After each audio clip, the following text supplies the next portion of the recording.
السلام عليكم ومرحبا بكم في مطبخ فاتك الثاني. معكم فاطمه الزهراء. اقتراح ديال اليوم ودائما في اطار السهل والبسيط غنقترح لكم هذه الحلوه هذه ديال الطرون اسبانيه الاصل، ولكن معروفين بها الناس ديال الشمال. فقط بثلاثه المكونات رئيسيه، فعلا تستحق تجربه، سهله تحضرها في الدقيقه 90. كيف كتلاحظوا معايا هذا هو الشكل ديال الحلوه ديالنا، فعلا كيجي بريستيج في نفس الوقت سهله ما صعيباش، وحتى المكونات راه جد بسيطه. كيف قلت لكم ثلاثه المكونات اللي غادي تحتاجوا، ما نحتاجوش بزاف. تبارك الله عطاتنا 47 وحده. كيف كتلاحظوا معايا الحجم ديال الحلوات راه شويه كبير، كاين المول اللي كيكون صغير، راه الحلوات غادي يجيكم صغار ويعطيكم وحدات اكثر. كيف كتلاحظوا معايا تستحق تجربه. دائما كيف العاده كنشكركم على التعاليق الطيبه، وكنرحب بالناس الجدد اللي انضموا للقناه. كيف العاده ما نطولش عليكم، غنخليكم على المقادير وطريقه التحضير. فرجه ممتعه. بسم الله، نبداو على بركه الله. بالنسبه للمكونات، هنا عندي البسكوي. هنا عندي 200 غرام ديال البسكوي، اي نوع ممكن تستعملوا، ممكن تستعملوا حتى بسكوي مالح الا بغيتوا الحلوه ما تجيكمش حلوه بزاف. هنا عندي 500 غرام ديال الشكلاط البيض من نوع كالا، الا عندكم نوع ممتاز كان احسن. هنا بالنسبه للكاوكاو عندي 250 غرام ديال الكاوكاو. هذا الكاوكاو انا شاريه بحال هكا مفسخ ومحمر، الا كان حتى بالقشور ديالو زوين كيعطيكم واحد اللون زوين. الحلوه ديالكم كيجي اللون ديالها شويه ناصح. بالنسبه للكاوكاو انا غنقول لكم النوع اللي استعملت هذا الكاوكاو هذا اللي بلا قشره ومحمر ما فيش الملحه. كيف يمكن لكم ديروا الكاوكاو تفسخوه، هي كتجيب كاوكاو مقلي كتجي الد، ولكن بحكم باش تجينا اقتصاديه مي حتى الزيت راه غلا، باش تجينا حلوه اقتصاديه بلا ما نقليو كاوكاو بالنسبه اقتصاديا وكذلك صحيا.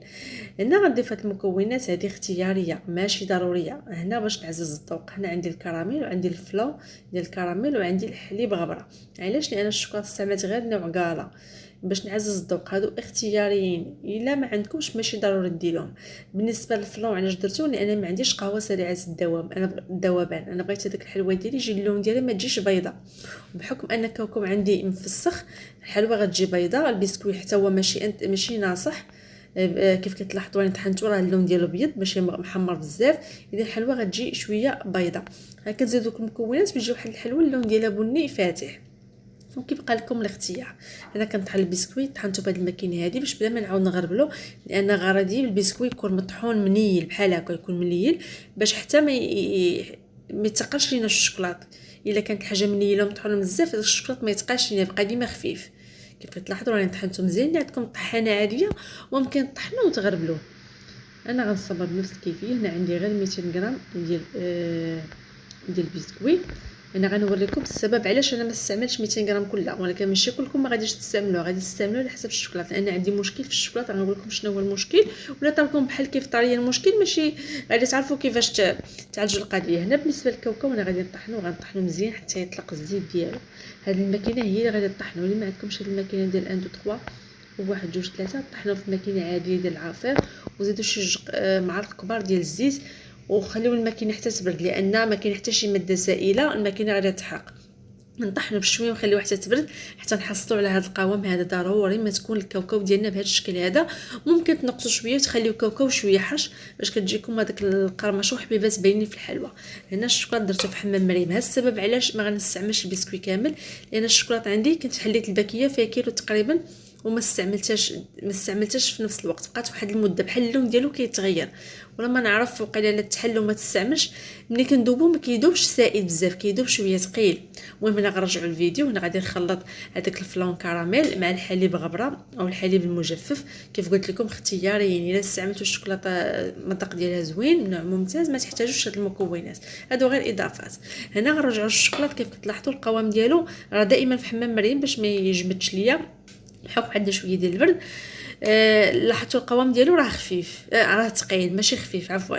الا كان خفيف غادي ياخذ لكم كميه اكثر ديال البسكوي. اذا باش تجينا الحلوه ديالنا بنينه نسبقوا كاوكاو هو اللي نديروه كامل، ونديروه في واحد البول. انا هزت معلقه ديال الكراميل هذا صنع منزلي ونخلطو مزيان، والبسكوي نضيفو غير بشويه القياس اللي غادي يقدنا، ما نضيفوش الكميه كامله دفعه واحده. انا ما غنديرش البسكوي كامل، تقريبا بحال اللي استعملت غير شي 150 ولا 100 غرام ديال البسكوي مع هذوك 2 معالق ديال الحليب البودره. هذا هو القوام اللي حصلت عليه. درت البسكوي كامل غيجيني قوام ثقيل، وما نعرفش ما غاديش تصوب ليا مزيان في داك المول السيليكون، ما غاديش تغسل ليا مزيان، غيجي القوام عاقد بزاف.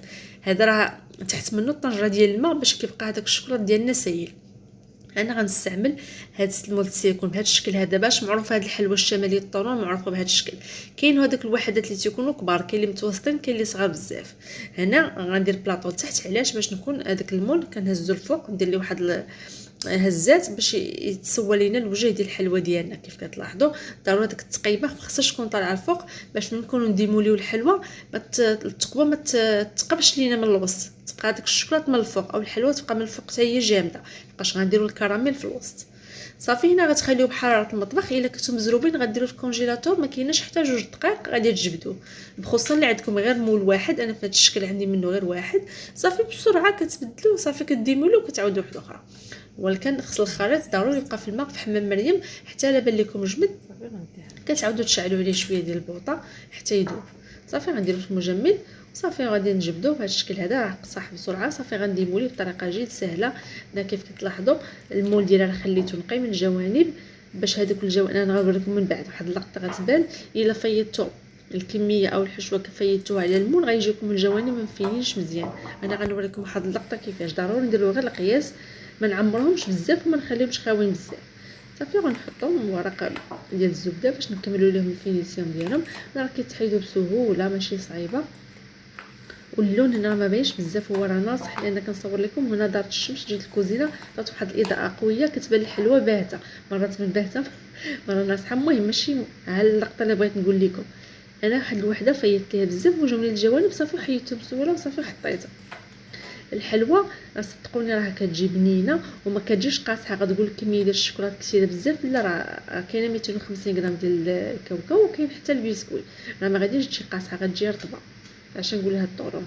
هنا الكراميل بقى عندي غير شويه لان في الخليط درت كراميل، ولكن بقات لي واحد الطريفه ودرنا الخدمه ديال العكز. المهم غنوريكم من بعد كيفاش. صافي غنحارب هذا العكز، غنوض بالزربه غنصاوب كراميل واحد اخر. هنا غادي نعمر هذوك التقبات، غنعمرهم بالشوكولاط، لان هنا غندير هاد المول غندير منه 3 الوحدات، 3 المرات غنعمرو ونديموليه ونعمرو ونديموليه عاد 2 اخرين من الفوق، لان خرج لي تقريبا شي 47 حبه. جاتني واحد الفكره بان الكراميل بقى عندي غير شويه، وهذوك التقبات واخا تيبان لكم صغيورين انا نقرب لكم راهم كيهزوا تقريبا معلقه صغيره ديال الكراميل. بحكم ان عندي 47 حبه ما غاديش يقدني هذاك الكراميل وخارجه ما عنديش الوقت. اش فكرت ندير؟ قلت غندير هاد حبيبات الشوكولاط غنديرهم الوسط، نعمر هذاك الفراغ، على الاقل غيهز ليا غير شويه ديال الكراميل. صافي غنخدم بالكراميل بحال هكا. انا حتى من هذيك السيرانك باش راني نخدم قلبت على ساعات. المهم الشغل الزربه هو هذا، وتابعني خارجه هذاك البلاستيك الغذائي ديال الخاص بالحلوى باش كنبوشيو به الشوكولاط والكراميل حتى هو قلبت عليه. المهم كان عندي واحد المهم مربنا وصافي. صافي وصدقت كندير هكا بالمعلقه، علاش يقول لك اللي زرب تعطر. المهم درت هاد الزير بسيط. انا اخترت هاد العقيق تقريبا كيتماشى مع داك اللون ديال الكراميل وكذلك اللون ديال الحلوى وكذلك حتى الكويغطات. هنا غنوريكم الحلوى بالكويغط والحلوى بلا كويغط وكيبقى لكم الاختيار. هنا بالنسبه للكويغطات اللي بغيتو من الاحسن ديروا شويه الناباج ولا الجليكوز ولا الكراميل ولصقوا هذاك الحلوى مع الكارت. هنا حيدت العكز ونض صافت الكراميل واحد اخر، لان بين الكميه ما غاديش تكفيني، وضروري من الكراميل تجيني شي حاجه رطبه الوسط باش كيجينا بنين. كيف كتلاحظوا جا ناجح. حضرته بسرعه. عندي غنحط لكم الرابط ديالو في صندوق الوصف.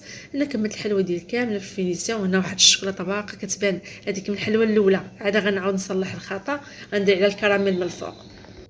وكانت هذه النتيجه كيف تبعتوا معايا، فعلا كتجي رائعه وتستحق تجربه وجد اقتصاديه. هنا ممكن نعوضوا اللوز بالكاوكاو. اللوز تا نفسخوه ونقليوه، الا ما تيبغيش ممكن تحمروه غير في الفران وطحنوه باش تحصلوا على هذاك اللون.